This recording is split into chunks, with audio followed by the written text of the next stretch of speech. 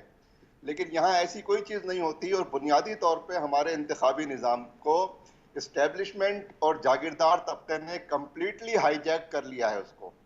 اور یہاں رائے عامہ یا جمہور کی رائے کا کوئی احترام نہیں ہے. اور احترام کیسے ہو؟ جمہور کا ہی احترام نہیں ہے تو جمہور کی رائے کا احترام کون کرے گا؟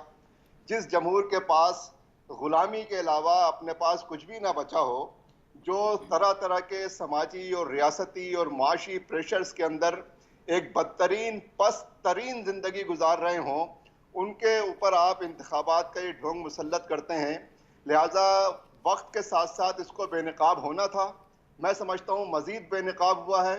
البتہ یہ بات جو ہمارے وسیم صاحب نے کہی کہ ہمارا تو شہروں میں ووٹ بینک تھا، بلکہ مگر میں یوں کہوں کہ دیہی علاقوں میں پہلے جاگیردار طبقے کا تسلط تھا، اور شہری علاقوں میں ان شہری فاشسٹوں کا قبضہ تھا. تو اب جو جاگیردارانہ پیش قدمی ہے وہ اب شہری علاقوں کی طرف ہو رہی ہے. اور سندھ چونکہ پیپلز پارٹی کو اسٹیبلشمنٹ نے ٹھیکے پر دے دیا ہے، لہٰذا وہ سیاہ کریں سفید کریں کوئی پوچھنے والا نہیں ہے. اور اب شہری علاقوں کے اندر بھی انہوں نے ان تمام آرمز کا تفرق کر دیا ہے. جی تاج حیدر صاحب، آپ نے باقی مہمانوں کی بھی رائے سنی، آپ نے کیا مینج کیے ہیں کل کے لوکل باڈیز کا پہلا مرحلہ؟ لیکن یہ کہ بدماشی کا لفظ میرے لیے استعمال کیا گیا ہے تو شاید اس کی توقع نہیں تھی. لیکن یہ کہ ہم سنتے ہیں ایسی تمام چیزیں. جو میرا طریقہ ہے، میں یہاں اپنی پارٹی کا جو انتخابی سیل ہے اس کی ذمہ داری میرے اوپر ہے، اور ہم نے ہر ضلع کے اندر اپنے سیل بنائے ہوئے تھے اور ان کے انٹرنیٹ پہ گروپس تھے. تو جو بھی شکایت ہوتی تھی اس کو ہم فوراً الیکشن کمیشن کو بھیجتے تھے.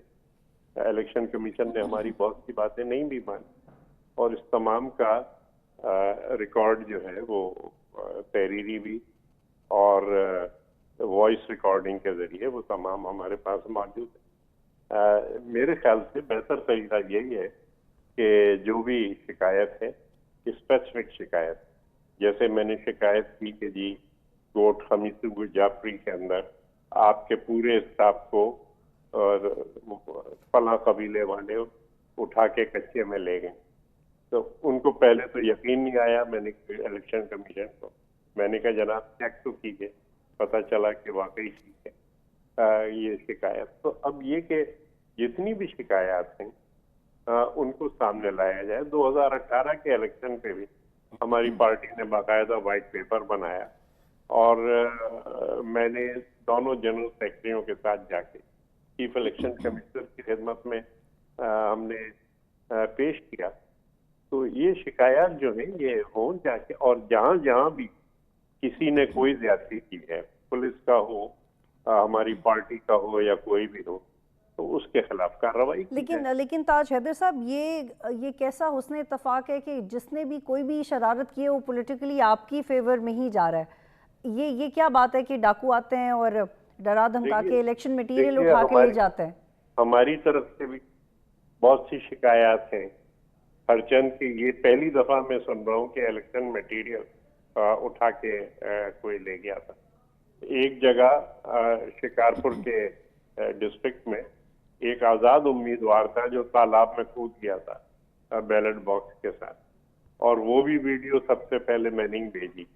تو اب جتنی بھی بڑا آسان طریقہ ہو گیا ہے کہ کوئی بھی ویڈیو لے سکتا ہے اور ویڈیو کے اندر ان اشخاص کی نشاندہی اور شناخت بھی کرنی ہے۔ تاج حیدر صاحب ایک ویڈیو علی زیدی صاحب بھی سامنے لے کے آ رہے ہیں کہ کس طرح سے مینیپولیٹ کر رہے ہیں الیکشنز کو۔ نہیں، یہ الیکشن کمیشن کو کہا جائے تو بہت مناسب ہو، میں تو الیکشن کمیشن کو ہی کہتا ہوں۔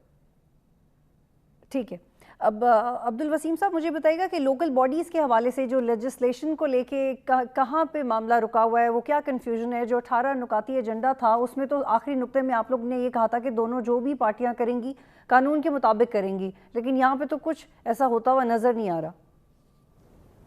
دیکھیں بالکل ایسے ہی ہے جیسے آپ کہہ رہی ہیں، لیکن آپ یہ دیکھیں کہ ہم نے مطالبہ کیا تھا کہ پہلے جو کیا کہتے ہیں مردم شماری ہے اس کو پراپر کر لیا جائے، اس لیے کہ مردم شماری آدھی گنی گئی ہے تو آدھی ہی ڈیلیمیٹیشن ہوئی ہے، اور ڈیلیمیٹیشن جو کی گئی ہے اس پر بھی ہمیں شکایت یہ تھی کہ وہاں پر جو ہے وہ اپنی مرضی کی کانسٹیٹوئنسیاں بنائی گئی ہیں، اپنی مرضی کے ووٹر وہاں ڈالے گئے ہیں تاکہ وہ یوسیز ان سے بلانگ کر سکیں اور ان کے پاس جا سکیں۔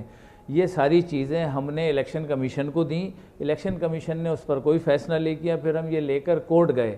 کورٹ میں ہم نے وہ تمام ثبوت جو موجود ہیں ہمارے پاس، آج بھی موجود ہیں، اگر آپ کہیں گی تو ہم اب تک بھی جو ہے فراہم کر دیں گے، وہ تمام ثبوت ہمارے پاس موجود ہیں اور ہم نے وہاں پر جا کے ہائی کورٹ میں جو ہے پیش کیے، لیکن ہائی کورٹ بھی سننے کے باوجود بھی جو ہے انہوں نے جو ہے وہ فیصلہ ایسا دیا کہ جو متنازع تھا۔ تو میں سمجھتا ہوں کہ ہم سپریم کورٹ بھی جا رہے ہیں، لیکن میں یہ سمجھتا ہوں کہ اگر معاہدہ کر کے یا ورکنگ ریلیشن شپ قائم کر کے اس کو تسلیم کر کے اگر اس پر عمل درآمد نہیں کرنا، سپریم کورٹ نے ہمیں ورڈکٹ دی تھی 140A کی ہماری پٹیشن کو، انہوں نے وہ تمام چیزیں جو 140A کے تحت آتی ہیں وہ اس نے بتایا تھا کس کس طرح کرنی ہے، اور ہم سب نے طے کیا تھا اور سب نے بنا کر اس کو پیش بھی کر دیا، لیکن آج تک وہ 30 دن میں آنا تھا، لیکن آج 2 مہینے سے زیادہ ہو گئے، اس کو ابھی تک پیش نہیں کیا گیا۔ سب سے پہلا مطالبہ تو ہمارا یہی تھا، اس کے بعد بھی کئی چیزیں ہیں جو ورکنگ ریلیشن شپ میں آتی ہیں، لیکن ابھی تک کسی پر کوئی عمل نہیں کیا گیا۔ لیکن آپ نے تو دیکھا ہم کہ یہی آج کہہ رہے ہیں کہ آپ نے دیکھا کہ سندھ حکومت کی طرف سے ایک بس سروس کا آغاز کیا گیا، آپ کو ٹرانسپورٹیشن کے حوالے سے بھی کچھ فیسلٹیز چاہیے تھی، آپ سمجھتے ہیں کہ آپ کو پیپلز پارٹی کو تھوڑا وقت دینا چاہیے؟ نہیں بالکل ہم دینے کو تیار ہیں، ہم زرداری صاحب یا بلاول صاحب کے مشکور ہیں کہ ہم سب نے بیٹھ کر ایک چیز طے کی ہے، اور اس میں دیگر پارٹیوں کے سائن بھی ہیں کہ انہوں نے بیٹھ کر، لیکن یہ اوپر کی سطح پر تو بات چیت ہو رہی ہے اور بڑے اچھے انداز میں ہو رہی ہے اور کمٹمنٹ بھی ہو رہی ہے، لیکن جب ہم نیچے جاتے ہیں گراؤنڈ پر تو گراؤنڈ پر یہ سب چیزیں موجود نہیں ہیں کسی بھی شکل میں۔ ہم نے 12 مختلف انداز میں اس کو مینیج کرنے کی کوشش کی، مختلف منسٹرز کے ذریعے، لوگوں کے ذریعے، لیکن وہ نیچے جو میسیج ہے وہ اچھا نہیں ہے۔ وہاں پھر انہوں نے جو اپنی کارروائی کرنی تھی، جو کرنا تھا وہ کیا ہے۔ اب ہم مزید انتظار میں ہیں کہ چلیں آگے بڑھتے ہیں، اور کہ جی ہمیں سندھ کے جو مسائل ہیں، مشکلات ہیں، حالات ہیں، اکنامی نہیں ہے، اس کے بارے میں یہاں پہ ایک بریک لیتے ہیں، اس کے بارے میں مزید بھی بات کریں گے، اور جب بریک سے واپس آئیں گے تو ڈسکس کریں گے کہ الیکشن کمیشن نے ایم کیو ایم کی شکایات سننے کا فیصلہ کیا ہے، اور ایک ملاقات بھی طے کی گئی ہے۔ ایک بریک لیتے ہیں پھر واپس آتے ہیں۔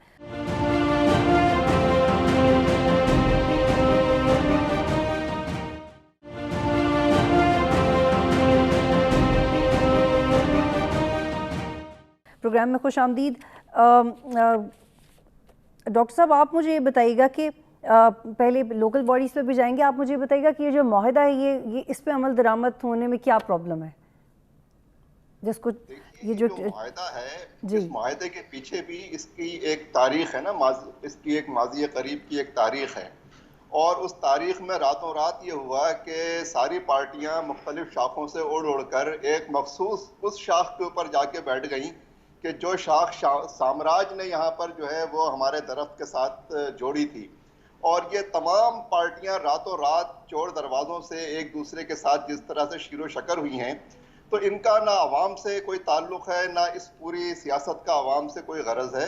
یہ تو سارا کوئی اور ہی ایجنڈا ہے اس ملک کے حوالے سے، اور ملک کو اس وقت سنگین جو ہے وہ سوالات کا سامنا ہے. لہٰذا یہ جو یہاں پہ سندھ میں یہ پورا عمل ہو رہا ہے اچانک، مطلب سوال آپ نے یہ سوال کبھی نہیں اٹھایا کہ اچانک راتوں رات ایسا کیا ہوا کہ بالکل ہم آہنگی پیدا ہو گئی؟ ایسی کیا چیز ہو گئی کہ جو دشمن تھے وہ دوست بن گئے اچانک دیکھتے ہی دیکھتے؟ تو اس کا کوئی جمہور سے، جمہوریت سے، عوام سے، عوامی سیاست سے، عوام کے مسائل سے، عوام کے دکھ درد سے اس کا کوئی تعلق نہیں ہے. یہ کچھ اور ہی کھیل ہو رہا ہے. اور جو خبریں آ رہی ہیں، سما ٹیلی ویژن نے تو اس کو چلا بھی دیا کہ فی صوبائی سیٹ 25 کروڑ روپے جو ہے وہ نوازے جا رہے ہیں ایم کیو ایم کو.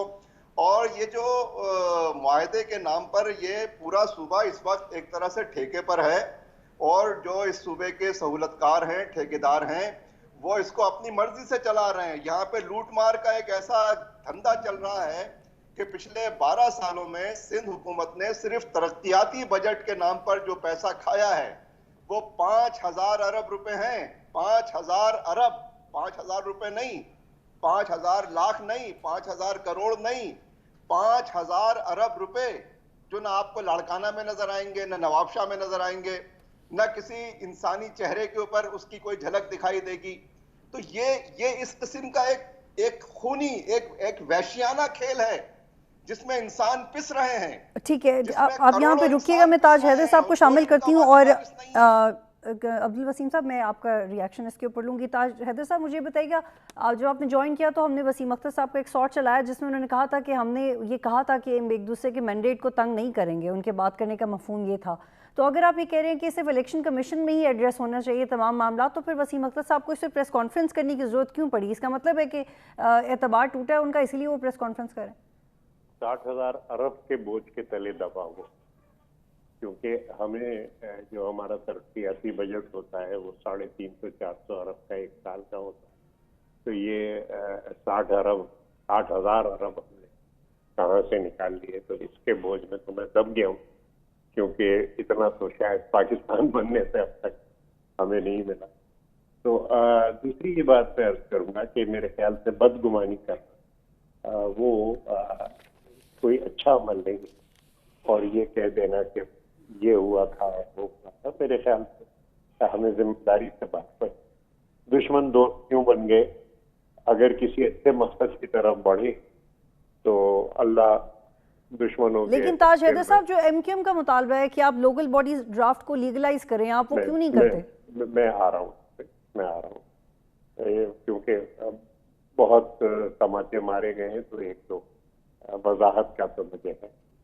اچھا، جو ایم کیو ایم کا آپ فرما رہے ہیں تو ایک تو تحریری معاہدہ ہے، لیکن اس تحریری معاہدے سے کہیں زیادہ بڑھ کے اخلاقی ذمہ داری، اور وہ میں یقین دلانا چاہتا ہوں کہ اگر ہمارے قائدین نے کچھ زبان دی ہے ہماری قیادت نے تو اس کی پاسداری کی جائے. آپ کی یہ جو شکایت ہے کہ نیچے جو منسٹرز وغیرہ کے لیول ہے اس پہ کچھ لیت و لال سے کام لیا جا رہا ہے، اس کو میں ذاتی طور پہ ٹھیک کرتا ہوں. آپ کو یاد ہوگا کہ میں خود محمود آباد کے مرکز حاضر ہوا تھا جنرل سیکرٹری سندھ کے ان کو لے کے اور پریزیڈنٹ کراچی سعید غنی کو لے کے، اور ہم نے مردم شماری کے مسئلے سے بات کی تھی. اور وہ تمام ریکارڈ، اعداد و شمار جس میں سے بہت سا پیش کیا گیا ہے کورٹ کے اندر، وہ میں نے آپ کی خدمت میں.